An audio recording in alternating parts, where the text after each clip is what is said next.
आज के इस एक्सप्लेनर में आपका खुशामदीद। जरा सोचिए, क्या हो अगर दुनिया के सबसे बड़े राज किसी मंसूबे के तहत नहीं बल्कि महज एक इत्तेफाक के नतीजे में फाश हो जाएं। आज हम कुछ ऐसी ही हैरत अंगेज दरियाफ्तों पर रोशनी डालेंगे जिन्होंने हमारी तारीख और बायोलॉजी की समझ को मुकम्मल तौर पर बदल कर रख दिया। और मजे की बात यह है कि ये दरियाफ्तें बिल्कुल अनजाने में हुई। तो क्या होता है जब तलाश किसी एक चीज़ की हो और मिल कुछ और ही जाए। अक्सर औकात आम लोग जैसे किसान या मछेरे अपने रोजमर्रा के कामों में मसरूफ होते हैं और अचानक उनके हाथ कोई ऐसा गहरा राज लग जाता है जो पूरी दुनिया का नजरिया हिला कर रख देता है। चलिए ऐसे ही कुछ वाकयात की गहराई में चलते हैं। शुरुआत करते हैं 2007 से। हमारा पहला राज छुपा है मिशिगन की झील के ठंडे पानियों में, जिसे मिशिगन्स संकन हंटर स्टोन्स कहा जाता है। बात है 2007 की। डॉक्टर मार्क हॉली नाम के एक आर्कियोलॉजिस्ट सोनार टेक्नोलॉजी का इस्तेमाल करते हुए लेक मिशिगन के बॉटम को स्कैन कर रहे थे।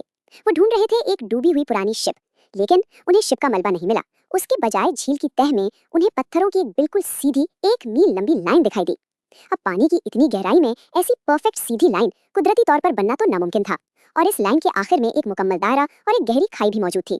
जब इस मिस्टीरियस दायरे की खबर बाहर आई तो मीडिया में जैसे एक तूफान सा आ गया। हर तरफ एक ही सवाल था, क्या ये पानी के अंदर मौजूद कोई नया स्टोनहेंज है? लोग अंदाजे लगाने लगे कि शायद ये 10,000 साल पुराना कोई रूहानी मकाम है। सबका फोकस उस गोल दायरे पर था, लेकिन साइंटिफिक रियलिटी कुछ और ही थी। असली राज तो इन पत्थरों की सीधी लाइन में छुपा था। फिर 2009 में लेक ह्यूरोन में होने वाली एक तहकीक ने सब कुछ वाजे कर दिया। ये कोई जादू या मंदिर नहीं था, बल्कि ये एंशिएंट ड्राइव लाइंस थीं। पुराने जमाने के शिकारी निहायत ही होशियार थे। वो पहले पत्थरों की सीधी लाइंस बनाते थे, फिर कैरिबू जानवर अपनी फितरी आदत के मुताबिक इन लाइंस के साथ साथ चलते और शिकारियों ने चालाकी से उस गोल दायरे और खाई की तरफ फनल करके फंसा लेते थे। महज एक इत्तेफाकी स्कैन ने हजारों साल पुराने शिकार के इस बेहतरीन तरीके को दुनिया के सामने बेनकाब कर दिया। अब आते हैं अपने दूसरे वाक़े पर।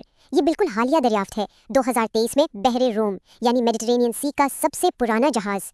ये दरियाफ्त इजराइल के साहिल से तकरीबन 55 मील दूर हुई। वहाँ एक ऑयल कंपनी आम रूटीन के मुताबिक नए ऑयल और गैस फील्ड्स के लिए सी फ्लोर की मैपिंग कर रही थी। समंदर में 1 मील की गहराई पर जब उनका एडवांस्ड रोबोटिक सबमरीन तस्वीरें ले रहा था तो इंजीनियर्स को रेत में धंसा हुआ मिट्टी के सैकड़ों मटकों का एक टेला नजर आया।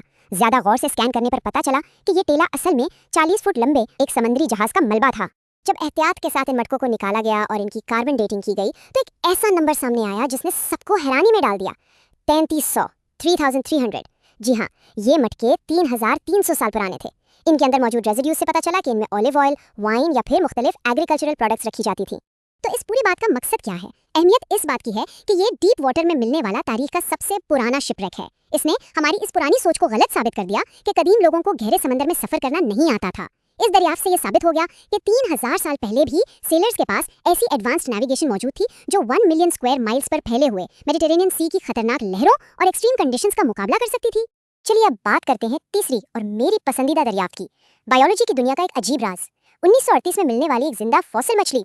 दिसंबर 1938 की एक बहुत ठंडी सुबह थी जब साउथ अफ्रीका में एक मछेरे ने अपने जाल में एक चमकती हुई नीले रंग की 5 फुट लंबी मछली पकड़ी। ये कोई आम मछली नहीं थी। कोलेकेंथ नाम की ये मखलूक साइंस की किताबों के मुताबिक 400 मिलियन साल पहले वजूद में आई थी, और सबका यही मानना था कि 65 मिलियन साल पहले जिस आफत ने टी-रेक्स जैसे डायनासोर्स को खत्म किया उसने इन्हें भी मिटा दिया था। लेकिन 1938 में इसे जिंदा हालत में पकड़ा गया। ये लिटरली एक चलता फिरता वक्त का सफा थी। अगर आप इसका मवाजना आम मछलियों से करें तो फर्क बिल्कुल वाज़ेह है। आम मछलियों के फिन्स नाजुक और लचकदार होते हैं, लेकिन कोलेकेंथ इसके 4 फिन्स गोश्त और हड्डियों से बने होते हैं, और ये इन्हें पानी में बारी बारी इस तरह हिलाती है जैसे कोई घोड़ा जमीन पर चल रहा हो। ये तैरने और जमीन पर चलने के दरमियान एक इंतहाई अहम एवोल्यूशनरी ब्रिज की तरफ इशारा करता है। इसकी बायोलॉजी बिल्कुल आउट ऑफ दिस वर्ल्ड है।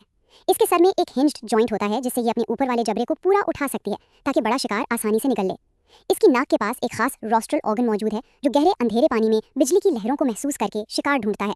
और मजे की बात यह है कि आम मछलियों की तरह ये अंडे नहीं देती, बल्कि अंडे अपने जिस्म के अंदर ही पालकर जिंदा बच्चों को जन्म देती है। और इसकी खोपड़ी के बारे में जानकर तो आप दंगे रह जाएंगे। इसके स्कल की कॉम्पोजिशन देखिए, 99% चर्बी और सिर्फ 1% दिमाग।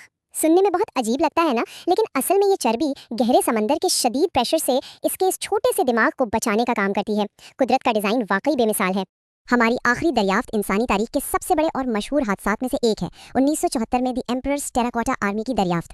बात है चीन के एक छोटे से गांव शियांग की। शदीद कहत और पानी की बहुत कमी थी तो कुछ परेशान किसान जमीन खोदकर एक नया कुआं बनाने की कोशिश कर रहे थे। तकरीबन 15 फुट की गहराई पर अचानक एक किसान का बेलचा किसी सख्त चीज से टकराया। जब वहां से मिट्टी साफ की गई तो अंधेरे में से मिट्टी का बना एक सर उन्हें घूर रहा था। जरा सोचिए उस वक्त उन किसानों की क्या हालत हुई होगी। शुरू में गाँव वालों ने इसे कोई बदशगुनी समझा कि जमीन के अंदर से ये खौफनाक मूर्तियां निकल रही हैं, लेकिन जब इसकी खबर हुकूमत को मिली और बाकायदा खुदाई शुरू की गई तो वहां से मिलने वाली तादाद ने पूरी दुनिया को हैरान कर दिया।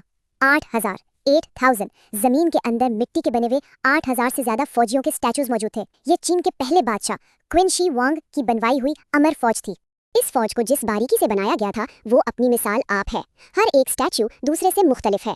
हर फौजी का चेहरा यूनिक है। उनके हेयर स्टाइल्स अलग हैं। उनकी यूनिफॉर्म्स उनकी मिलिट्री रैंक के हिसाब से मुख्तलिफ हैं और यहाँ तक कि इनके हाथों में असली पीतल के हथियार थे।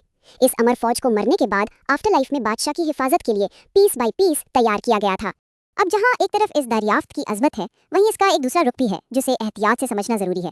एक तरफ ये टेराकोटा आर्मी दुनिया की सबसे अजीम आर्कियोलॉजिकल दरियाफ्त मानी जाती है जिसकी तारीखी अहमियत बेबहा है, लेकिन दूसरी तरफ इसका एक इंसानी नुकसान भी उठाना पड़ा।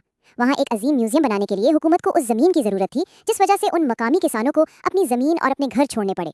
दोनों ही हकीकतें अपने अंदर एक गहरा सबक रखती हैं।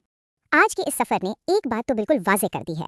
पुराने जमाने के शिकारियों की छुपी हुई ड्राइव लाइन से लेकर एंशिएंट सेलर्स की एडवांस नेविगेशन तक और जिंदा फॉसिल मछली से लेकर मिट्टी की इस अमर फौज तक, इन तमाम वाकयात ने मिलकर ये साबित किया है कि महज छोटे छोटे इत्तेफाक और हादसात किस तरह हमारी इंसानी तारीख और बायोलॉजी की समझ को यकसर बदल देने की ताकत रखते हैं।